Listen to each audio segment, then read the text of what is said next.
Hello, mates. This is the intro to episode 4. We're halfway there. We are halfway there. I'm trying for about like eight episodes, maybe 7, but I'm trying for 8, but we'll see. So after this one, it is all downhill from there. But anyway, this week we're discussing grief with our guest star and friend, POMI, aka Liam. Liam, quick story. Liam was one of the first young people I met in recovery. He was 18, somewhere around 18, and I was around 26. A fellow artist. He and I began a working relationship. I did some visuals for his music work, and then over time that just turned into a friendship. We actually met, though, in 2019 through a mutual friend, Ali, who unfortunately did not make it, passing last summer. And even with this unfortunate tragedy, Liam, very much like myself, we found a way to soldier on while still acknowledging Ali's mark, never shying away from the pain, confusion, and emptiness her passing left us in, but instead leaning into it, and from that, we're able to stay sober through it. In this episode, Liam and I discussed just how the hell we did it, hopefully making our friend proud in the process. This is the Mind on Recovery podcast. Enjoy.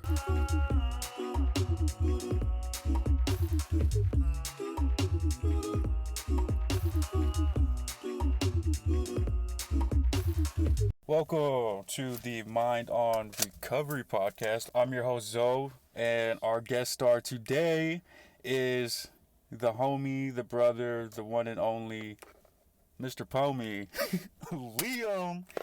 I don't want to say your last name. What's up, Liam? What's going on? It's good to be here. Yep. I'm hella comfortable in the Beamer. Oh, God. Well, I'm glad you're good and in a good mood. Hopefully that we will keep that energy up as we talk about our topic today, which is grief. But before we get into that, I popped up some positive news stories because I used to do just a couple news stories to chat about, and they're all like dire and depressing and sad. So now I just do positive news stories. Hell yeah. Okay, so one, edible food wrap developed from algae and cinnamon may be the food packaging solution we need. Whew, I need something like that for the gym. Right. Those are some meathead gains. Wait, what is it about? It's just food wrap. So like instead of having that plastic shrink wrap that ends up in the ocean and kills little fishies and stuff like that, we can have this compostable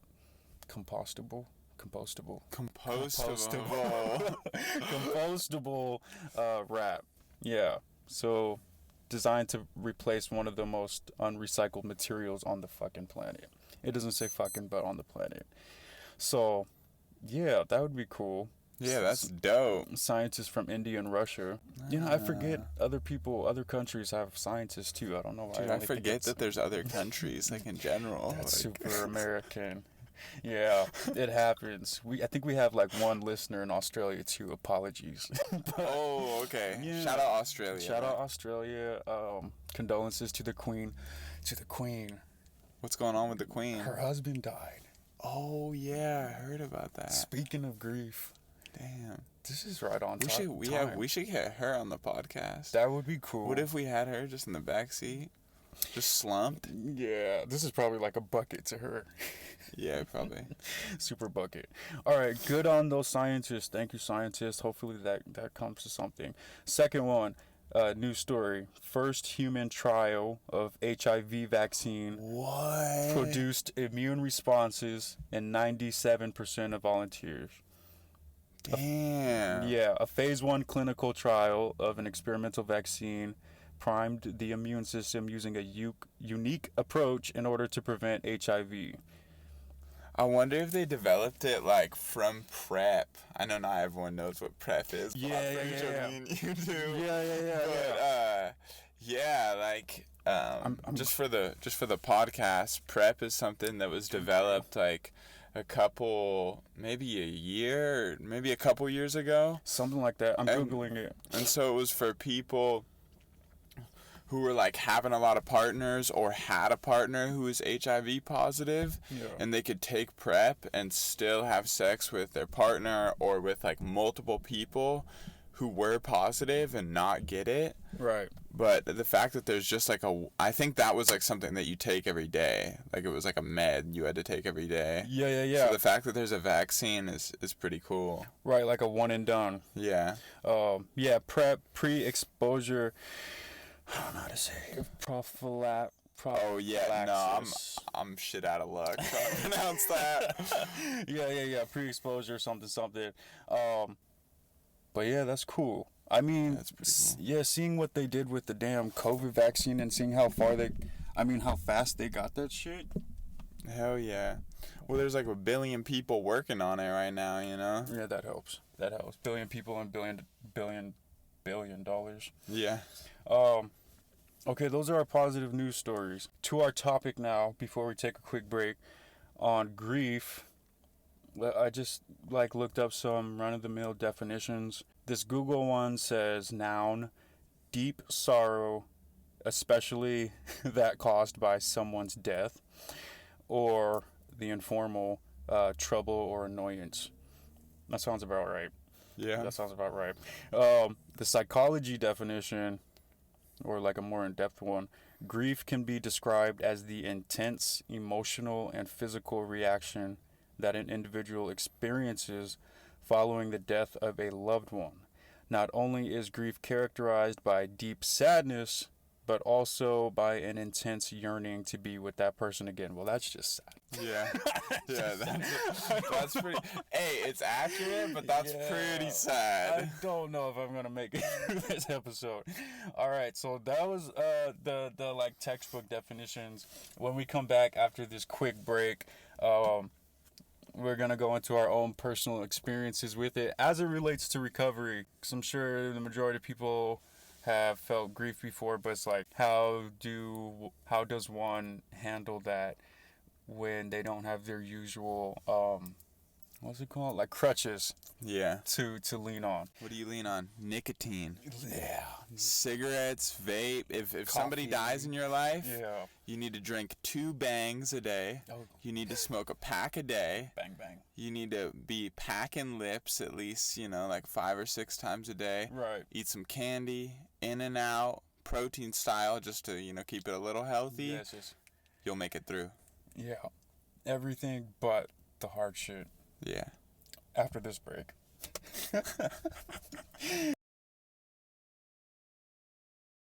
All right, and we're back to the Mind on Recovery podcast with my guest star, Mr. Liam. And now we're going to get into our own personal experiences with grief as it relates to recovery. So, Liam, I guess starting off, like, what is grief to you? I don't know. Yeah. No, I mean, I think the definitions, like, said it pretty well. But what I've noticed with grief is it's, like, a very unique experience. Like, it's comparable between people. Yeah. But, like up until last year, I had, like friends of friends of friends that I heard about pass away, or, like, grandfather, and like that's sad, but like those aren't you're not calling your grandpa every day like, hey, like, what's going on, bro, so it's a little bit different. But when you lose somebody really, really close to you, I mean, I feel like that experience is so unique and so like not really comparable to anything else. Like, I literally found, like, in my experience, that, like, it took me, like, a solid 3 months before I felt like I was, like, in reality again. Like, I literally, like, for 3 months, you know, at least. But at least, like, the first month or two. But for me, it was about 3 months. My mind was just elsewhere. Yeah. Like, my perception was fucked up. My thoughts were fucked up. My feelings were fucked up. And then after a couple of months, and, like, it's not... I also don't think it's anything that goes away. Yeah. Like, when you lose, like, I haven't lost a parent yet, but, like, like, I could imagine when you lose a parent, you don't wake up years later and you're like, cool, like, I'm all, satisfied, like, my mom's dead, it's okay, like, I don't think that's how it works. That hasn't been how it's worked for me and like the friends that I've lost, but it it does slowly just become more. You have like an ability to cope with it a little bit more, like as time passes. Yeah, I've heard that. Like that the pain doesn't necessarily go away as much as you just get you learn to live with it. Right. Yeah. And I think there's like conclusions that come too. You know, like when somebody first dies, like when Allie first died, Mhm. and like I got that call, like like I saw Austin's phone number pop up on my phone and I answered it, Yeah. and like as soon as I heard him, like I knew, and that feeling, like I would not wish on anyone. Hell Like no. the feeling of that call, like is so like your world just gets flipped. Yeah. But over time, not in that first month, not in that first week, like you're just fucked up for a while Right. with no solution. But in the coming months, and like it hasn't even been a year since that, but I would assume that in the coming years, there's just conclusions that you come to. I'm more grateful for the friendships that I had Right. of the people that have passed now, instead of just like, I wish they were here. Like don't get me wrong, like there's plenty of nights where I'm like driving around at night like really fucking upset, Yeah. but the majority of the time it's a better feeling Yeah. than it was in the beginning. Right. Yeah. Full disclosure. We came upon this topic since me and Liam lost a close friend last year. Allie, who was also in the rooms. What was that? May, June, June. June. June, because yeah. Well, I'll tell you something about the date, but I can't on the podcast because it's a little bit too much information for the people. Yeah. But it's just like personal information I shouldn't be giving out. Right. But yeah, no, the date like was really weird for me. Like it lined up with like it was just like a weird number coincidence. Right. Even though I don't believe in coincidences. Ooh. Save that. Okay, so I think that's interesting. I also think that grief is just like this crazy personal unique experience that on the surface may look similar across everybody, but I don't know, I really related to that reality thing you were talking about, and that like when you initially find out, I don't know, reality just becomes, I don't know, for me, suspended in a way. Like, oh God, am I dreaming? Is this really fucking happening? Like, I can't, no, wait, really? I don't, like that for a long time. Like you said, for months. But how did you, after learning the news, how did you, I don't know, was there even temptation? How did you resist temptation? What did you go to instead of your usual go-to? Well, I think That makes it's sense. really good I had some time. Yeah. Because if I was a month sober and that happened, Oh, yeah. I like I pray to God that like I would have stayed sober, but I just don't know about that. And even though like sobriety and recovery is like a day at a time thing, like when you face stuff like that, it really helps to have time and not be like fresh as fuck. Right.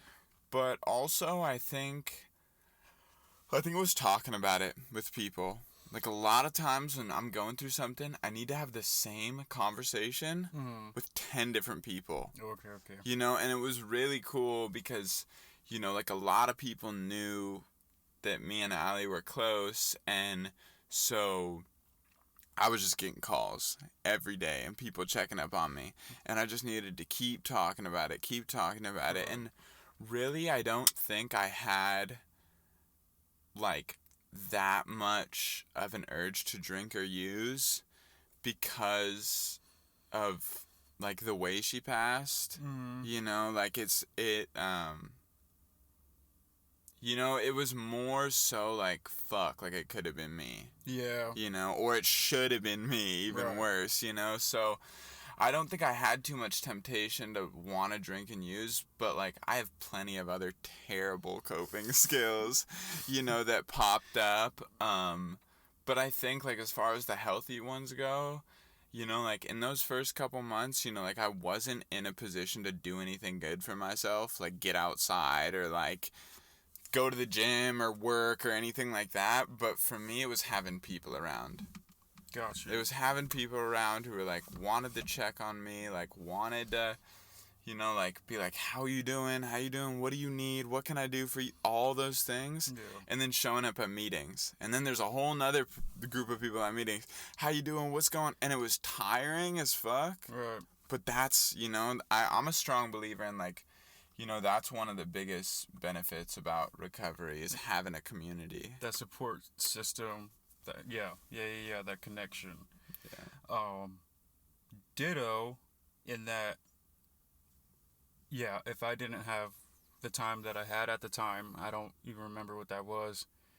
Yeah, I probably wouldn't have fared as well, but also I really wasn't craving an actual drug or escape per se. It was more like God, I don't even know how can I explain it. Like,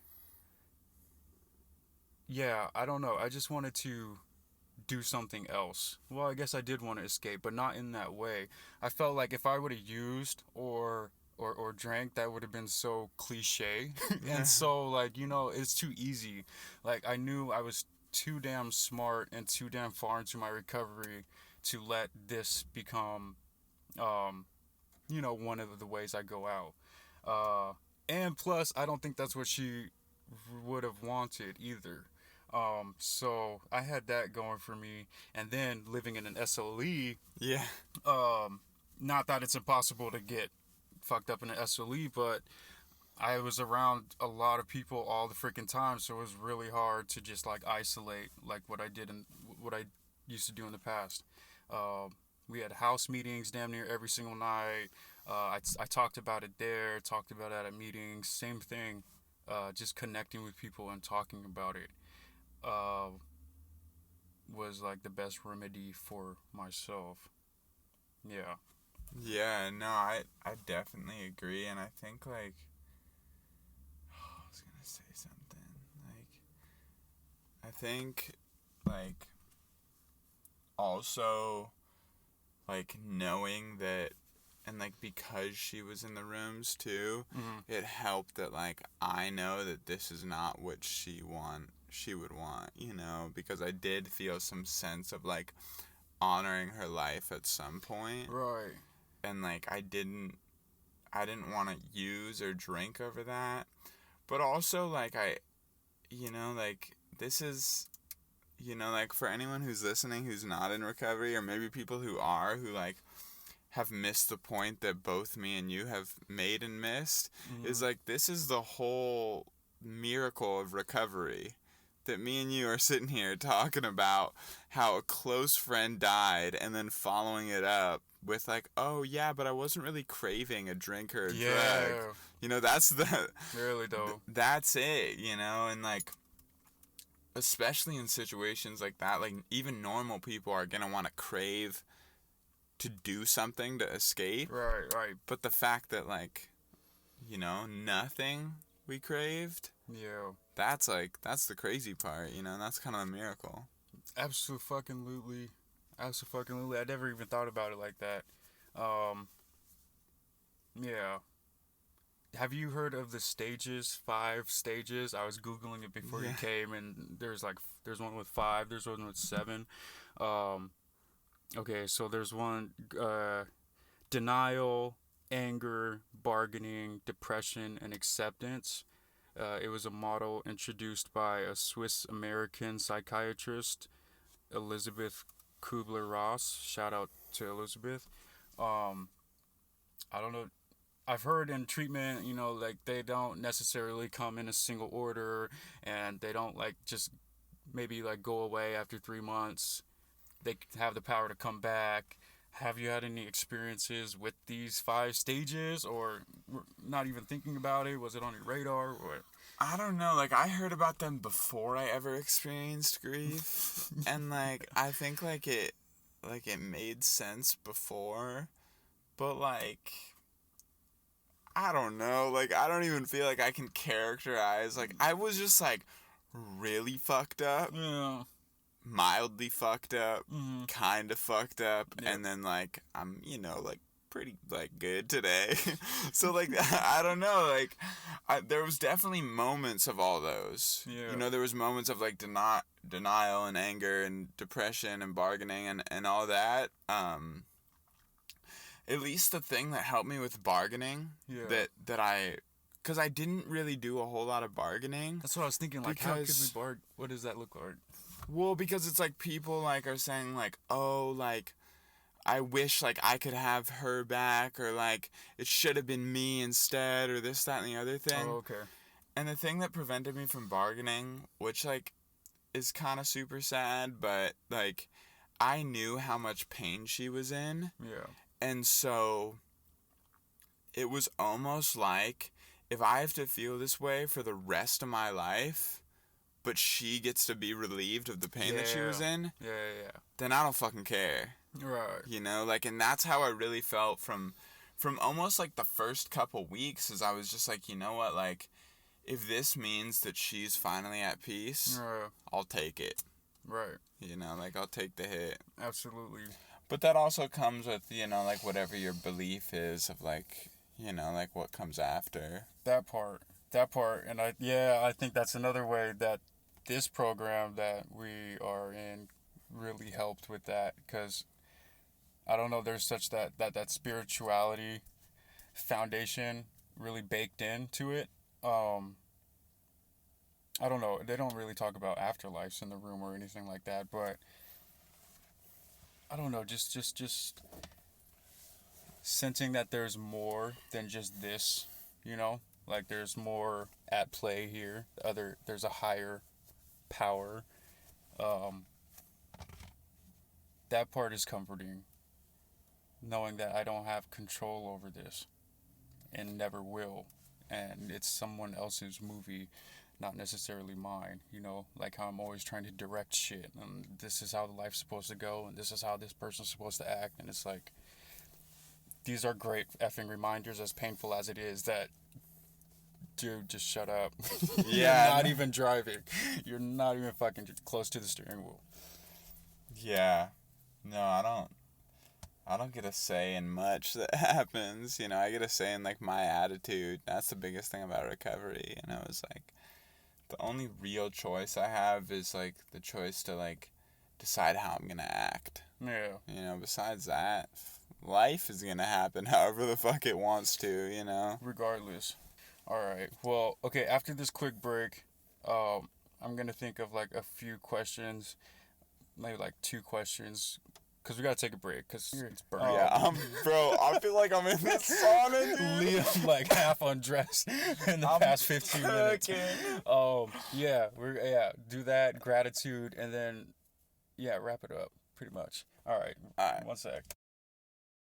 Okay, so, of course, as fate would have it, the 1 week I say, I don't care about subscriptions, I don't really, it makes no difference to me. Of course, Apple wants to come out with their new freaking podcast subscription where you could, like, make money off your podcast. But, it's all good. I couldn't see myself charging. Not that we could bring in that much damn revenue anyway, but I can't see myself charging for this podcast. It's not what this podcast started off as. That's not what the intent was behind this, and and that'll remain. So, just to update on the subscriptions while Liam and I cool off. And I think we're back. All right, we're back. I was trying to think of questions, but I don't really have any. One that I seen online was, how do you, no, let's go with this one. What not to say to someone that's grieving? Could you think of anything? Get over it, little bitch. No, I'm kidding. No, I don't know. Like, I definitely wouldn't be there trying to, like, because for me, and I feel like for, like, most like men a lot of the times. Like Yeah. we're like, oh, we're just gonna fix the problem. Right. Like I'm it's fine. like it's a fucking car. Yeah. Like I'm like I fine. do that so much with my girlfriend. She's like, hey, like I'm going through this, and I'm like, oh, it's like, what do you need? Like Yeah. fucking an oil change. Right. You know, like so. But I feel like I feel like with grief, it's really, really important to like not be like, well, like how do I fucking fix it? Because when Yeah. somebody's fucked up in grief, like you just gotta let them be fucked up for a while. Yeah. You gotta sit there, like maybe spend a couple nights at their house, like maybe buy them some food if they're even eating. Like I wasn't fucking eating like for Right. a while, like, but for the most part, like I would just say like you just gotta be there, you know, just give them someone. Don't be like, okay, how do I like, Right. Not like hovering. yeah, Yeah. Yeah. Get over it is definitely one I would not recommend. And that goes back to your grief being so unique and personable. Like, you never know how one person grieves compared to another.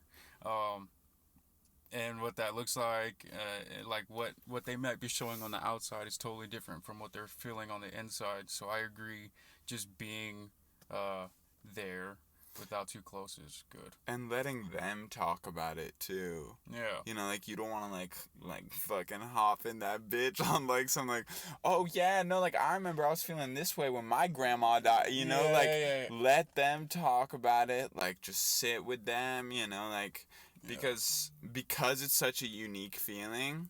Sometimes like people aren't ready to hear like relatable experiences. Right. Now I am. You know, like Yeah. fucking multiple months later. But like off the bat, if somebody was like, "Oh yeah, like I remember when my like best friend died," like I'd be shut like, the fuck up. Yeah, you know, like, and it felt better when somebody was like, "Yeah, like I can't imagine that," you know, like, and Yeah. like, and just kind of was there and just like acknowledged my feelings. Right. I never knew how to do that either. Like when my aunt passed and when I lived with my aunt and she passed suddenly, also drug related, people all over the apartment were like, hey, I'm sorry about your aunt, you know, condolences. And I didn't know how to deal with that shit at the time, so I just said, thanks, shit happens. And then my aunt finally said like, don't say shit happens, just say thank you. Cause I don't know, it's weird. It's like it's a paradox. I don't know if that's the right word, but it's like you need that connection, or I need that connection, but at the same time, I don't want like too much attention. I don't know. It's weird. What? Yeah. I learned like to stop saying like it's okay when that happened. Or Because when bad shit would happen to me, people would be like, "I'm so sorry." I'd be like, "Oh, it's okay." Yeah. And like when that happened, I learned how to stop saying it's okay. I just said thank you. Yeah. Because I almost heard it come out of my mouth like in the first couple of days, and I'm like, the fuck am I talking about? Like, Right. I'm This is not not okay. okay. Like, this is not okay. Yeah. So I stopped doing that, you know, and I was just like, thank you. I appreciate it. You know, thank you for being here. You know, like, and that was really important because I wasn't like sitting there like bullshitting myself. Like, oh, it's good. Right. Like, I'm you know, fine. Yeah. I'm fine. Yeah. Fine. I don't know. Maybe you've talked about it on the podcast already, but you know what FINE stands for? No. Fucked up, irrational, neurotic, and emotional. Pretty much. Yeah. I'm gonna get that. When tatted. people say they're fine, that's it. Yeah. Did you have any questions or things about grief you wanted to put out there before we start wrapping up? No, I think like that's it. I mean, like I would encourage like if anyone's listening, like you know who's going through grief, like reach out to somebody or me. You know, like this is gonna be posted. You know, so if somebody's going through it, fucking, I know you would talk to somebody too. So if anyone's listening and they're like all messed up about it, you know, there's a lot of people out there that, you know, like love you and care about you and want to hear it, and like don't go through that shit alone, because I know I couldn't, you know. Right. Yeah. My DMs are open. Ding ding. I would, I would definitely talk to somebody that wants to talk to him. But like that's the thing. That if they want to talk, Yeah. yeah, I'm definitely not the conversation starter type. Yeah. Yeah, I don't want to pry your mouth open either, Yeah, so. I'll be like, "Do you want to talk?" And like the first second you say no, I'm like, "Okay, bye." Bye. But gratitude. We ended off by saying like one thing we're grateful for at this very moment. You don't have to. I say one thing. It doesn't have to be one thing if you can't narrow it down to one. But yeah, like one major thing you're grateful for. Yeah, I'll talk about like just a quick little like story that happened to me right before this. Like I was really fucked up about something that happened last night, and like in recovery, you know, we're taught to like be in a writing practice where we write down what goes on with us and like, you know, like take accountability for things that we did that were our fault, and then on top of that, you know, like kind of let that problem stay on the paper and walk away from it with conclusions. And I was like all fucked up about something last night, and like even at the gym today I was like in my head about it. And I was like, shit, I need 20 minutes before I meet Zoe. And I got there and I had a notebook and a pen in my car and I just did some writing, and I was relieved, you know. And I took a deep breath and I'm like, okay, like I'm leaving it here, move on with my day. So that's what I would say I'm most grateful for right now, is just having tools today besides drinking and using, you know, that can get the problems on paper, let it go, then enjoy the fucking podcast. Right, and move the hell on. I like that. I said that last episode actually, just even knock on wood, if I'm not in the program anymore, at least I have those tools. Like those tools that we're continuously being taught are like for fucking ever. Like I use them every single day. Whether or not I go to a meeting or hit my sponsor up, I'm using those tools all the damn time to like deal with this crazy ass world and people and coworkers that are not in programs. Yeah. So yeah. Grateful for right now though on this episode. Yeah, I guess it would be this program. Like, he's grateful for my pretty ass sitting in the passenger seat. Yeah, I just didn't want to say it. I've been trying to get him for months now, so we finally got Liam as a guest. But yeah, this program, which includes you and all the people I've met, and Allie as well. Going back to what you were saying, just being so fucking grateful, as painful as it was, being so fucking grateful we even got to know someone like that. I remember when I still didn't know her and just seeing her in meetings and like the outfits she would wear and like the see-through shit, and I was like, who the fuck is that BZ is doing things, and just couldn't believe that she actually talked back to me, and then we started this friendship, introduced me to you. Yes. That's all this fucking program. So I'm like incredibly thankful, and yeah. Hell yeah. I'm solid set on that we can be grateful for Allie, because we wouldn't be sitting here doing this today. No, probably not. Nope. Hell No coincidences.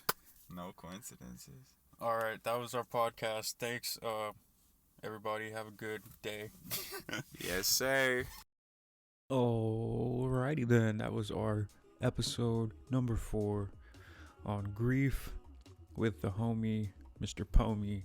POMI, aka Liam, is a musical artist, so please make sure to go check out his stuff. I think he has it on Apple Music, Spotify, all that. POMI. As far as the show, we will see you guys in 2 weeks for episode number 5, which I think is on. It's on a range of topics, but it all hovers around Al-Anon and growing up in an environment where there was a lot of dysfunction, primarily alcohol and drugs. So, more fun stuff right around the corner. You know where to find it, right here on the Mind on Recovery podcast. I'm your host, Zoe. I'm getting the hell out of here. I gotta get ready for bed. Bye. Just kidding. Namaste. And have a lovely week.